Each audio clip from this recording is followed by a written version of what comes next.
உறவுகள் அனைவருக்கும் அன்பான வணக்கங்கள். வானதியோட மெடிக்கல் ஷாப் ஓப்பனிங் செரமனி அப்படின்னு சொல்லிட்டு சின்னதாக ஒரு ஃபங்க்ஷன் மாதிரி செஞ்சு நம்ம ஸ்டார்ட் பண்ணிடலாம் அப்படின்னு வானதி ஆசைப்பட்டு கேட்டதுனால சரி அப்படின்னு சொல்லிட்டு இப்போ பாண்டியும் கூட நின்று ஒரு வேலையாக பார்க்குறாரு. ரொம்ப பேரை கூப்பிட வேணாம் அப்படிங்கிறதுனால இப்போ வானதியோட ஃபேமிலியோட பாண்டியோட ஃபேமிலியும் கூப்பிட்டுட்டு வானதியோட ஃப்ரெண்ட்ஸ் எல்லாருமே வந்து வர சொல்லியிருக்காங்க. இப்போ மறுநாள் காலையில் வந்து பார்த்தா இப்போது எல்லாருமே இங்கேருந்து கிளம்புறாங்க. ஸோ நிலாவுமே எங்கே வந்துடுறீங்களா அப்படிங்கிறாங்க. என்ன பாண்டி இது கேள்வி? வானதியோட கடை திறப்புக்கு நான் வராமல் இருப்பேனா? கண்டிப்பாக வரேன் அப்படிங்கிறாங்க. சரிங்க, நான் முன்னாடி போகிறேன், நீங்கள்லாம் வந்துருங்க அப்படின்னு சொல்லிட்டு இப்போது பாண்டியுமே கிளம்பி போயிடுறாரு. அங்கே போனால் ரிப்பன்லாம் கட் பண்ணுறோம் அப்படிங்கிற மாதிரி எல்லாமே வச்சுருக்காங்க. இப்போது வானதியோட அப்பா அம்மாவும் வந்துடுறாங்க, வானதியோட அண்ணா எல்லாருமே வந்தோடனே இப்போது எல்லாருமே ஐயனார் குடும்பமும் வந்துடுறாங்க. ஸோ வந்து அங்கே நிற்கும்போது இப்போது ரிப்பன் கட் பண்ணணும் அப்படிங்கும்போது பார்த்தா இப்போது பாண்டி சொல்கிறாரு, வானதி உங்கள் அப்பா அம்மாவே கட் பண்ண சொல்லு வானதி, அவங்க தானே காசெல்லாம் கொடுத்து எல்லாமே உனக்காக பண்ணியிருக்காங்க. அவங்க இல்லைன்னா இது இப்போ நீ இதில் நினச்சது கனவாக கூட போயிருந்துருக்கலாம். நம்மளால் இவ்வளோ பணம் டக்குன்னு ரெடி பண்ணக்கூட முடியாது. அவங்க உனக்காக செஞ்சாங்கல்ல, அவங்க கட் பண்ணிட்டு வானதி அப்படின்னு சொல்கிறாரு. அப்போ அப்படி பார்த்துட்டு, என்ன பாண்டி உன் கடை திறப்பு விழாக்கும் என்னால் பண்ண முடியல, ஏன் கடை திறப்பு விழாக்காவது நான் பண்ணலான்னு ஆசைப்பட்டேனே, அடுத்த மெடிக்கல் ஷாப் நம்ம ஓப்பன் பண்ணுவோம்ல, அப்பா அம்மாவை கட் பண்ண சொல்ல என்ன பாண்டி அப்படிங்கிறாங்க.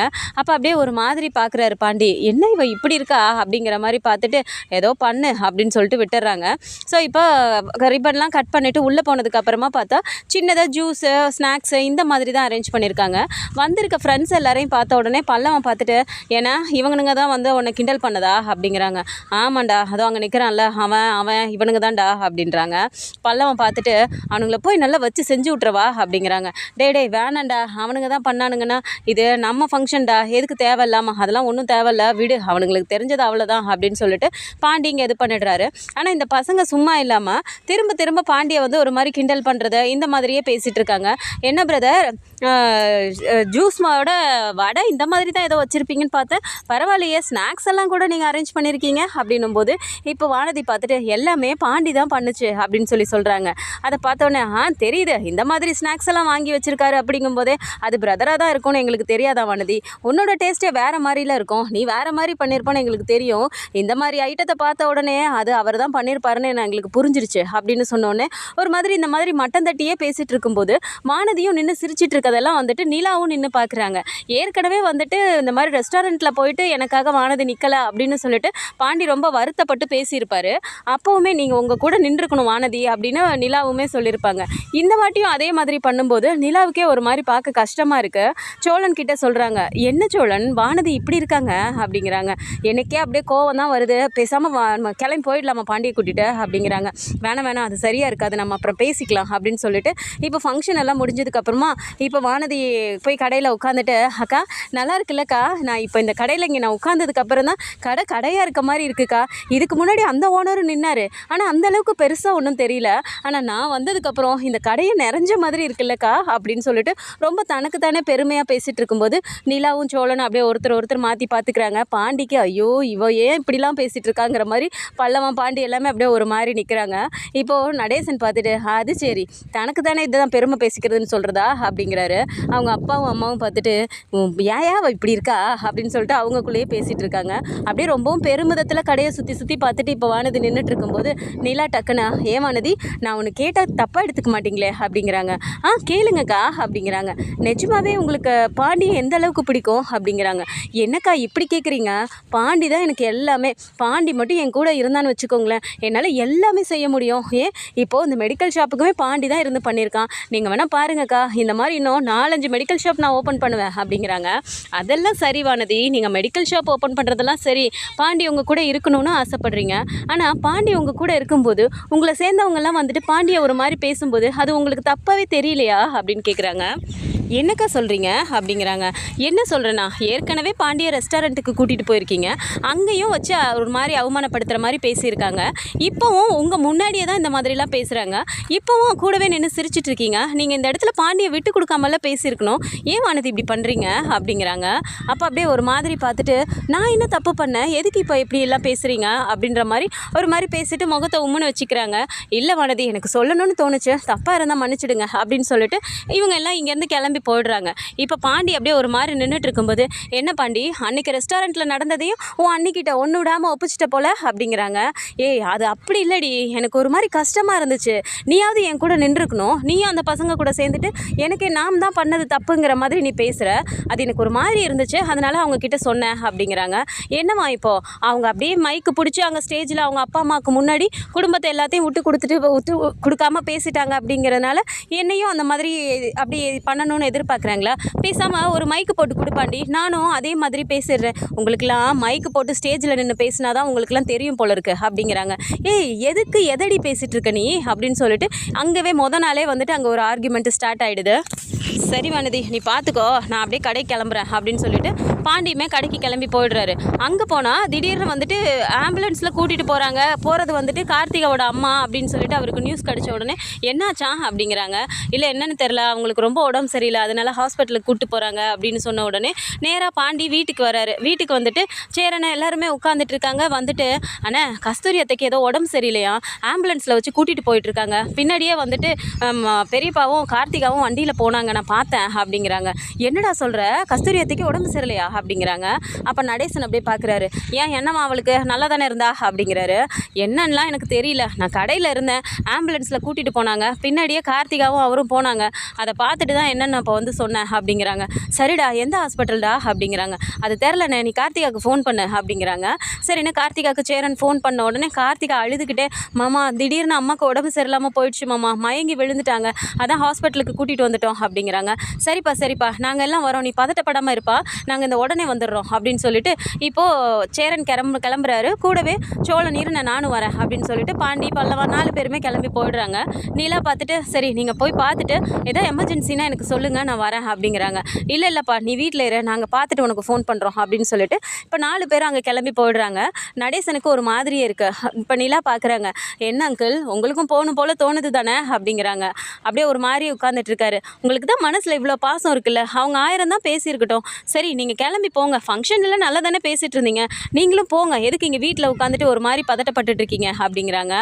சரிம்மா நானும் போய் பார்த்துட்டு வந்துடுறேன் அப்படின்னு இவரும் பின்னாடியே சைக்கிள் எடுத்துகிட்டு போயிடுறாரு.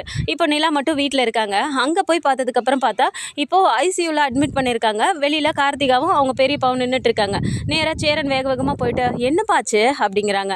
என்னென்னு தெரியல மாமா, திடீர்னு அம்மாவுக்கு ஒரு மாதிரி மயக்கம் போட்டு விழுந்துட்டாங்க, கூட்டிகிட்டு வந்தோம் மாமா, பிபியும் அதிகமாகிடுச்சான், இப்போ சுகரும் அதிகமாகிடுச்சு போல், பிபி குறையவே மாட்டேங்குதுன்னு சொல்கிறாங்க மாமா, எனக்கு ரொம்ப பயமாக இருக்குது அப்படின்னு சொல்லிட்டு இப்போ கார்த்திகா அழுக ஆரம்பித்த உடனே இப்போ எல்லாருக்கும் ஒரு மாதிரி கஷ்டமாக இருக்குது. சோழன் பார்த்துட்டு அதெல்லாம் ஒன்றும் ஆகாது, கவலைப்படாதீங்க அப்படிங்கிறாங்க. இல்லை என்னால் தான், என்னோட கவலையை நினச்சி தான் அம்மா டெய்லி ஒழுங்காக சாப்பிட கூட இல்லை, அதனால தான் இப்போ பிபி அதிகமாகிடுச்சுன்னு நினைக்கிறேன் அப்படின்னு சொல்லிட்டு கார்த்திகா ஒரு மாதிரி ஃபீல் பண்ணிட்டு இருக்காங்க. கொஞ்ச நேரத்துலேயே டாக்டர் வெளியில் வராங்க. வந்த உடனே இப்போது சேரன் போய் கேட்குறாரு, சார் என்ன சார் ஆச்சு, அவங்க என் அத்தை தான் சார், எப்படி இருக்காங்க இப்போது அப்படிங்கிறாங்க. அது ஒன்றும் இல்லை, அவங்களுக்கு என்ன பண்ணாலும் பிபி குறையவே மாட்டேங்குது, என்ன பண்ணுறதுன்னு எங்களுக்கும் புரியல, கொஞ்சம் கூட குறையவே மாட்டேங்குது அப்படின்னு சொல்லிட்டு கொஞ்சம் நேரம் வெயிட் பண்ணுங்கள், நாங்கள் எதுவாக இருந்தாலும் கொஞ்சம் நேரம் கழிச்சு தான் சொல்லுவோம் அப்படின்னு சொல்லிட்டு திரும்பவும் ஏதோ மெடிசின்ஸ்லாம் எடுத்துகிட்டு உள்ளே போயிடுறாங்க. அப்புறம் கொஞ்சம் நேரம் கழிச்சு வந்துட்டு சரி இப்போ எப்படி சார் இருக்காங்க அப்படிங்கிறாங்க. பிபி குறையவே மாட்டேங்குதுப்பா, யாராவது போய் பேசுறதுன்னா பேசுங்க, அவங்களுக்கு கொஞ்சம் சிரிக்க வைக்கிற மாதிரியோ ஏதாவது பண்ணுற மாதிரி பண்ணுங்க, அவங்க ஏதோ ஒரு ஹை ப்ரெஷரில் இருக்காங்கன்னு மட்டும் தெரியுது, என்னன்னு தெரியல, மனசு விட்டு யார்கிட்டயாவது பேசினாவது கொஞ்சம் குறையுதான்னு பார்க்கலாம், யாராவது போய் பேசுகிறீங்களா அப்படிங்கிறாங்க. அப்போ சேரன் பார்த்துட்டு சார் நான் போய் பேசுகிறேன் சார் அப்படிங்கிறாங்க. கார்த்திகா பார்த்துட்டு மாமா வேணாம் மாமா நானே போகிறேன் அப்படிங்கிறாங்க. நீ இருப்பா கார்த்திகா நான் போகிறேன் அப்படின்னு சொல்லிட்டு இப்போ நேராக சேரன் உள்ளே போகிறாரு. அப்படியே ஒரு மாதிரி மூச்சு வாங்க படுத்துருக்காங்க கஸ்தூரி. போய் பக்கத்தில் உட்காந்துட்டு அத்தை என்ன அத்தை, என்னத்துக்கு இப்போ நீங்கள் தேவையில்லாமல் டென்ஷன் ஆகுறீங்க, அதெல்லாம் ஒன்றும் இல்லை, கார்த்திகாவை நினச்சி நீங்கள் ஒரு மாதிரி டென்ஷன் ஆகிட்டீங்களா அப்படிங்கிறாங்க. சேரா உனக்கு தெரியுமாப்பா அப்படிங்கிறாங்க. எனக்கு எல்லா விஷயமும் தெரியும் அத்தை, நேற்று தான் கார்த்திகா என்கிட்ட எல்லாத்தையும் சொல்லிச்சு, எனக்கே கஷ்டமாக தான் இருந்துச்சு, அதெல்லாம் பார்த்துக்கலாம் அத்தை, நீங்கள் கவலைப்படாதீங்க, நீங்கள் அதையே மனசில் நினச்சி இது பண்ணிட்டு இருக்கீங்களா, அதனால தான் அங்கே பாருங்கள் உங்களுக்கு பிபியே குறைய மாட்டேங்குது, எதுக்கு நீங்கள் தேவையில்லாமல் டென்ஷன் ஆகுறீங்க, நாங்களே இத்தனை பேர் இருக்கோம்ல, அதெல்லாம் ஒன்றும் ஆகாது அத்தை, நீங்கள் கவலைப்படாமல் இருங்க, நான் வேணால் அந்த மாப்பிள்ளை கிட்ட பேசுகிறேன் அப்படிங்கிறாங்க. சேரா, நான் எப்படி உன்கிட்ட இதை பேசுறதுன்னு நினச்சிட்டு தான்ப்பா இருந்தேன், நீயே கடவுளே அனுப்பின மாதிரி வந்துட்ட, உன்கிட்ட நான் தனியாக பேசணும்ப்பா அப்படிங்கிறாங்க. சொல்லுங்க அத்தை, நம்ம மட்டும்தானே இருக்கோம், எல்லோரும் வெளியில் இருக்காங்க, நான் மட்டும்தான் பேசணும்னு உள்ளே வந்தேன் அப்படிங்கிறாங்க. ரொம்ப நல்லதாக போச்சு சேரா. சேரா, உன் கை இல்லைப்பா, இது உன் காலாக நினச்சி கேட்குறேன், எப்படியாவது என் கார்த்திகாவை காப்பாற்றுப்பா அப்படிங்கிறாங்க. ஏன் இப்படியெல்லாம் பேசுகிறீங்க? அதெல்லாம் ஒன்றும் இல்லை அத்தை, கார்த்திகா நாங்கள் இத்தனை பேர் இருக்கோம்ல, அப்படியெல்லாம் விட்டுற மாட்டோம், கார்த்திகாவோட வாழ்க்கைக்கு எதுவும் ஆகாது, நீங்கள் தயவு செஞ்சு எதுவும் நினைக்காதீங்க, ஃப்ரீயாக இருங்க அத்தை அப்படிங்கிறாங்க. எதை நினச்சிப்பா நான் ஃப்ரீயாக இருக்கிறது? அவனே சரியான ஃப்ராடு குடும்பம்னு தெரிஞ்சு போயிடுச்சு, அவன்கிட்ட பேசக்கூட முடியல, அவன் எங்கள் ஃபோனையும் எடுக்க மாட்டேங்கிறான். ஏன் உங்கள் மாமாவே அவனை நேரில் போய் பார்க்கணுன்னு எவ்வளோ முயற்சி பண்ணார், அப்போ கூட அவனை போய் பார்க்க முடியல, அவ்வளோதான்ப்பா, என் பொண்ணு வாழ்க்கையே முடிஞ்சு போச்சு அப்படிங்கிறாங்க. அத்தை, அப்படிலாம் இல்லை அத்தை, நீங்கள் தயவு செஞ்சு மனசை மாற்றிக்கோங்க, கொஞ்சம் தெம்பாக இருங்க அத்தை, நீங்கள் தெம்பாக இருந்தால் தானே கார்த்திகாவுக்கு தெம்பு சொல்ல முடியும், நீங்களே இப்படி ஆயிட்டீங்கன்னா கார்த்திகா ரொம்ப உடஞ்சு போயிடாதா அப்படிங்கிறாங்க. சேரா, நான் உங்ககிட்ட கேட்க வந்த விஷயத்த நான் நேரடியாகவே உங்ககிட்ட கேட்டுடுறேன்ப்பா அப்படின்னோன்னு சேரனுக்கு அப்படியே முகமே ஒரு மாதிரி மாறுது, அப்படியே ஒரு மாதிரி பார்க்குறாரு. இல்லைப்பா, உன்னை கெஞ்சி கேட்குறேன், எப்படியாவது கார்த்திகாவை நீ கல்யாணம் பண்ணிக்கோப்பா அப்படிங்கிறாங்க. அப்படியே ஒரு மாதிரி ஆகுது. அத்தை, என்னத்தை அப்படிங்கிறாங்க. ஆமான்ப்பா சேரா, என்னடா அத்தையே இப்படி சொல்கிறாளே, நீ தப்பாக நினச்சிக்காத, உன்கிட்ட இதுக்கு முன்னாடி வந்துட்டு எப்படியாவது என் பொண்ணை விட்டுருன்னு சொல்லிட்டு உன் காலில் வந்து நானும் என் புருஷனும் வந்து விழுந்தோம், அப்போல்லாம் எனக்கு தெரியல உன்னோட அருமை என்னன்னு. அந்த நிலா பொண்ணு குடும்பத்தை விட்டு கொடுக்காம அவ்வளோ பெரிய பணக்கார பொண்ணு, அவங்க அப்பாவுக்கு முன்னாடி அவ்வளோ பேத்துக்கு முன்னாடி அப்படி சொல்லுது அது.